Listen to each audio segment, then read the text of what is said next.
Por meses eu ouvi uma voz vindo do ralo do meu banheiro e finalmente fui procurar por ela. Não sei quanto tempo me resta. Tô digitando isso do meu laptop, espremido no canto da minha sala, o mais longe possível do banheiro.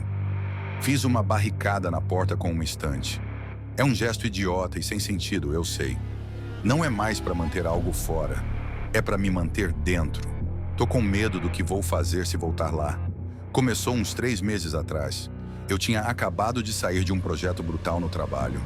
60 horas semanais, pedir comida todo dia, dormir em blocos de 4 horas. Eu estava destruído. Meu apartamento, que sempre foi meu santuário na cidade, começou a parecer uma jaula. É um prédio antigo, daqueles com personalidade, que é só um jeito de corretor de imóveis dizer que está caindo aos pedaços em câmera lenta. A tubulação range e suspira como um velho se ajeitando na cama. As paredes são finas o suficiente para ouvir as brigas do vizinho por causa do gato. Eu estava acostumado com os barulhos. Faziam parte da personalidade do prédio. A primeira vez que eu vi ela, estava só lavando o rosto antes de desabar na cama. Era tarde, talvez umas 2 da manhã. A única luz era a lâmpada fraca em cima do espelho do banheiro, me deixando com uma cara pálida e abatida. Abri a torneira de água fria, a água saindo com um chiado percussivo que ecoava no pequeno cômodo azulejado. E por baixo desse chiado, outra coisa. Um som fino, agudo, como um rádio mal sintonizado ouvido de longe. Fechei a torneira. Silêncio. Só o zumbido fraco da geladeira na cozinha. Atribuí a exaustão. Pareidolia auditiva. Meu cérebro estava só criando padrões no ruído branco dos canos. Do mesmo jeito que a gente vê rostos nas nuvens. Joguei água no rosto, sequei e fui para a cama. Mas aconteceu de novo na manhã seguinte. Tava no chuveiro, a água batendo na banheira de fibra. Lá estava de novo, mais claro dessa vez. Uma voz de mulher, abafada e distorcida pela água. Não conseguia entender as palavras, só uma cadência de angústia. Um gemido suave e desesperado. Desliguei o chuveiro e fiquei ali, pingando, ouvindo. O som sumiu com a água. O silêncio que se seguiu pareceu pesado, observador. Isso virou o novo normal. Toda vez que eu ligava a água no banheiro, na pia, no chuveiro, até dando descarga, a voz dela estava lá, um sussurro fantasmagórico por baixo do som da tubulação. Por semanas vivi com isso. Me dizia que era um problema lógico com uma solução lógica. Perguntei para o meu vizinho do lado, o do gato. Ele só me olhou estranho e disse que não tinha ouvido nada. Tentei rastrear o som, encostando a orelha na parede, nos canos embaixo da pia. Parecia vir de todo lugar ao mesmo tempo, do próprio coração do sistema circulatório do prédio. Minha racionalização começou a se desfazer nas bordas. A voz estava ficando mais clara. Tinha palavras, súplicas fragmentadas e quebradas que cavalgavam as ondas da água corrente. Tão frio. Não consigo sair. Por favor, alguém, me ajuda. Comecei a cronometrar meus banhos, fazendo eles o mais rápido possível. Lavava as mãos com um jato frenético de água e depois silêncio. O banheiro, meu pequeno espaço privado, começou a parecer território hostil. Sentia um nó de pavor apertar no meu estômago toda vez que tinha que abrir a porta. O ar ali dentro parecia diferente, mais frio e pesado. Uma noite, cheguei em casa tarde, exausto e só querendo dormir. Fui escovar os dentes, abrindo a torneira só um fiozinho para molhar a escova. A voz dela veio com uma clareza arrepiante, como se estivesse sussurrando bem no ralo. "Tô no telhado", gargarejou, o som distorcido como se falasse com a boca cheia de água. "Na caixa d'água, a caixa d'água. Por favor, tá tão escuro aqui." Deixei a escova cair. Bateu na pia de porcelana. Meu coração parecia que ia sair do peito. O telhado, a caixa d'água. Era insano. Uma alucinação causada por estresse e falta de sono. Tinha que ser isso. Mas a súplica tinha sido tão específica. Na semana seguinte, fui um fantasma no meu próprio apartamento. Comprei água engarrafada. Usei a academia do trabalho para tomar banho. Evitei meu banheiro por completo. Mas o silêncio era de alguma forma pior. Continuava imaginando que podia ouvir. Um sussurro fraco na beira da minha audição, mesmo quando a água não estava correndo. Senti que estava perdendo a cabeça.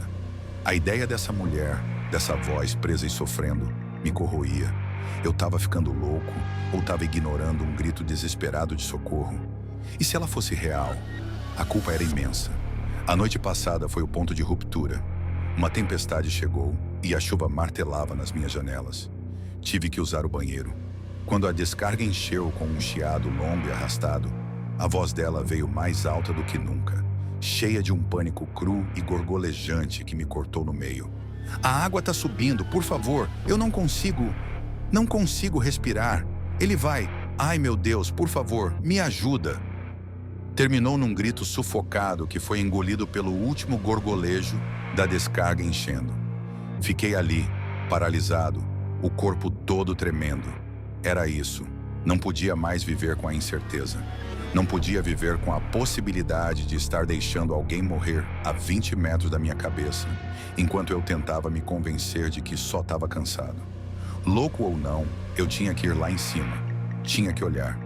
A porta de acesso ao telhado ficava no fim do corredor, no último andar. Era uma porta corta-fogo pesada, de metal, que sempre ficava trancada. Eu tinha visto o zelador do prédio usar a chave mestra nela 1 ou 2 vezes. Voltei para o meu apartamento e peguei uma caixa de ferramentas, um cartão de crédito e uma chave de tensão. Não sou ladrão, mas a gente aprende umas coisas vendo filme. Levei 20 minutos agonizantes para mexer na fechadura, minhas mãos escorregadias de suor, cada arranhão de metal, parecendo um tiro no corredor silencioso. Finalmente, com um baque surdo, a fechadura cedeu. Empurrei a porta e fui atingido por uma rajada de ar frio e úmido. A chuva tinha diminuído para uma garoa.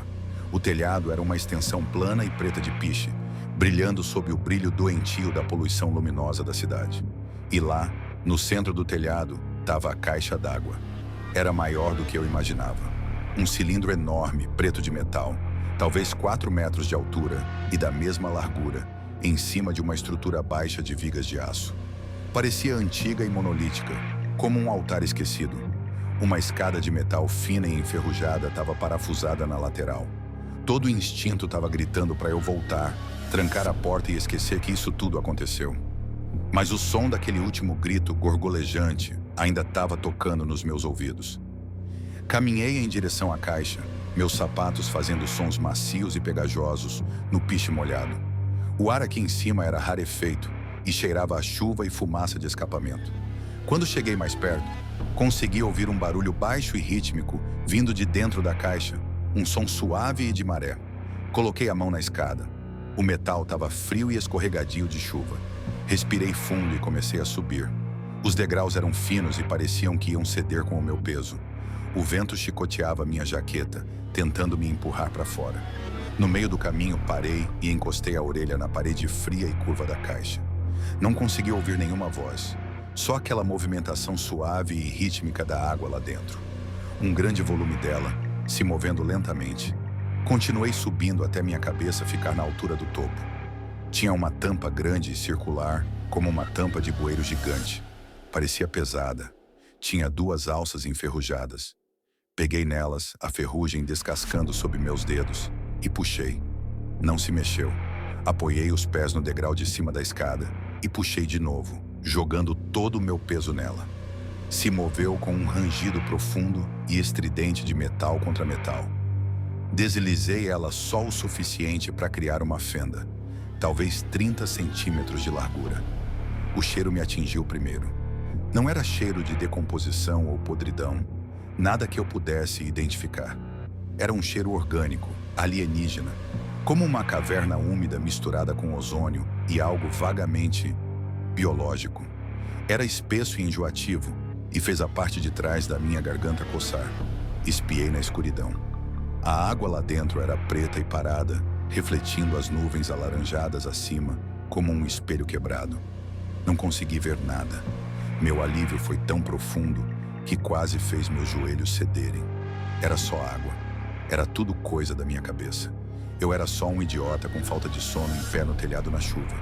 Comecei a empurrar a tampa para fechar. E então a água se moveu. Não foi uma ondulação do vento. Foi algo imenso que se moveu por baixo da superfície. A água se projetou para cima, silenciosamente. Congelei, minhas mãos ainda na tampa. Uma forma rompeu a superfície.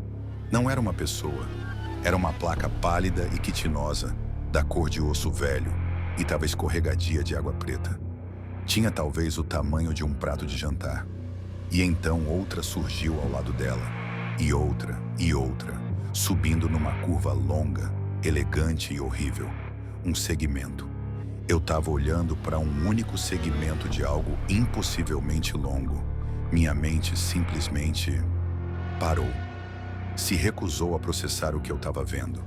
O segmento foi seguido por mais, emergindo das profundezas, numa sequência silenciosa e ondulante. O corpo era tão grosso quanto um poste de telefone e parecia não ter fim, se enrolando no espaço vasto e escuro da caixa. E então, eu vi as pernas. Na lateral de cada segmento, logo abaixo da linha d'água, tinha uma franja delas. Era uma massa de apêndices finos e semelhantes a pelos, centenas deles por segmento. Todos se movendo num ritmo lento e hipnótico, como cílios. Eles agitavam a água com uma graça não natural. Eu devia ter gritado. Eu devia ter caído da escada. Mas eu estava paralisado, preso no lugar por um medo primitivo e reptiliano que ignora toda a função cerebral superior. E então ele virou. A curva longa e pálida do seu corpo começou a girar lentamente na água. Um dos segmentos, depois outro, rolou em minha direção. Foi aí que eu vi os olhos. Não tinha olhos na cabeça. Eu nem sei se tinha cabeça. Os olhos estavam no corpo. Embutidos no centro de cada placa óssea, tinha um único olho redondo e preto. Uma conta simples, brilhante e sem piscar. E tinha centenas deles. 100 segmentos, 100 olhos. 1000 segmentos, 1000 olhos. Por todo o comprimento do seu corpo submerso e enrolado. Enquanto a criatura virava, os olhos subiram acima da água, um por um. E um por um, eles se fixaram em mim. Minha paralisia quebrou. Eu não gritei.